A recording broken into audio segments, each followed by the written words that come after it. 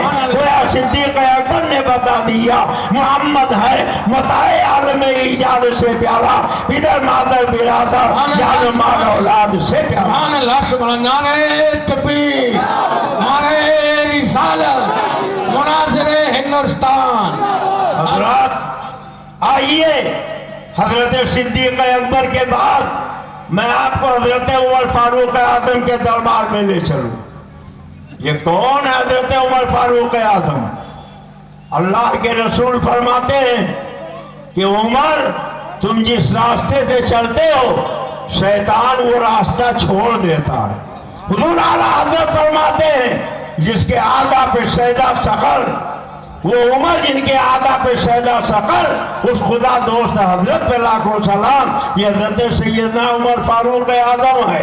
خیبر میں انہیں کچھ زمین ملی، اللہ کے رسول کے دربار میں آئے اور عرض کیا یا رسول اللہ خیبر میں مجھے ایک زمین ملی ہے، میں چاہتا ہوں اس زمین کو خدا کی راہ میں وقف کر دوں۔ آج وقف کے سلسلے میں بہت بھرم میں لوگ ڈال دیتے ہیں، کہتے ہیں وقف کا تذکرہ قرآن میں نہیں ہے، حدیث میں نہیں ہے، صحابہ کی زندگیوں میں وقف نہیں ملتا ہے۔ آئیے میں آپ کو بتاؤں وقف کا معاملہ کہاں سے شروع ہوا ہے۔ یہ حضرت عمر فاروق اعظم ہے، اللہ کے پیغمبر سے کہتے ہیں یا رسول اللہ خیبر میں جو زمین مجھے ملی ہے میں چاہتا ہوں اس کو خدا کی راہ میں وقف کر دو۔ اللہ کے پیغمبر نے قبول فرمایا اور خیبر کی زمین کو حضرت عمر فاروق اعظم نے اللہ کے نام پہ وقف کر دیا۔ تاریخ کا وہ واقعہ بھی یاد کیجئے، ہمارے آپ کے آقا و مولا جناب محمد رسول اللہ صلی اللہ علیہ وسلم کے چچا حضرت عباس رضی اللہ تعالیٰ عنہ ہے۔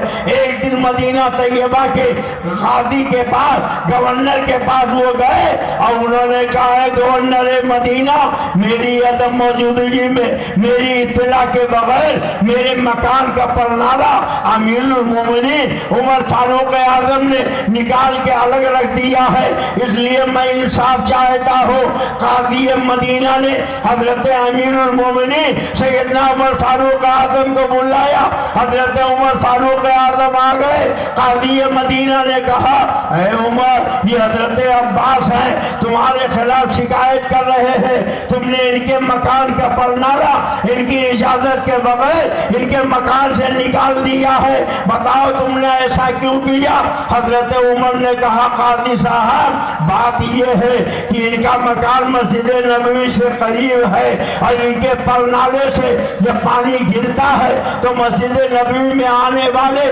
نمازیوں کو تکلیف ہوتی ہے، بارش ختم ہو جاتی ہے، دیر تک پانی گرتا رہتا ہے، نمازی پریشان ہوتے ہیں، نمازیوں نے مجھ سے شکایت کی اس لیے میں نے اس پرنالے کو نکال کے الگ رکھ دیا۔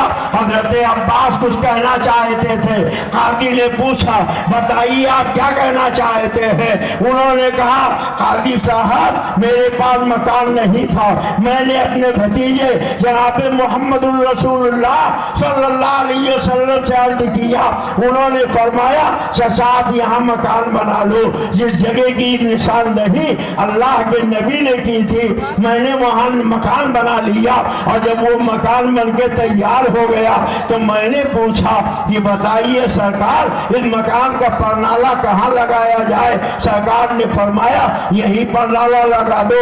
پرنالہ اوپر لگ رہا تھا اور میں نیچا تھا، چنانچہ اللہ کے نبی نے اپنے دونوں ہاتھوں کو دیوار پر رکھا اور ٹیک لگایا اور فرمایا چچا آپ میرے کندھے پہ سوار ہو جائیں، یہ پرنالہ لگا دے۔ میں نے اپنے بھتیجے سید الانبیاء کے کندھے پہ سوار ہو کے